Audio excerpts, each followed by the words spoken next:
তো গাইজ আজকে আমরা এই দুইটা বিস্কুটের উপর আজকে আমরা একটা চ্যালেঞ্জ রাখব যদি শুটিং আনসার দিতে রে তাহলে তাই যাইবো ফাইবার লাস্টে দিব তারে একটা প্রাইজ দেব রাউন্ডের ব্রেকের একটা সাইডে আমরা রাখতে দিতেছি খুলুন এই বিস্কুটটা যাতে একদিকে না মিলে এই যে বিস্কুটটি কালার সেম আমরা রাখছি একটা সাইডে দি রাখছেন এটার ভিতরে ওই পার্পল কালার যেটা প্যাকেটটা ছিল আর এটা হচ্ছে এই পিঙ্ক কালার যেটা হ্যাঁ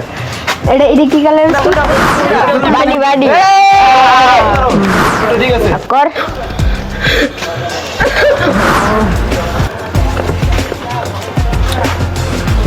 কোনটা ক চল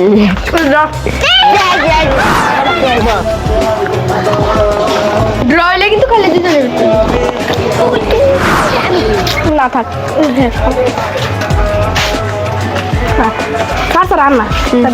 কোনটা ও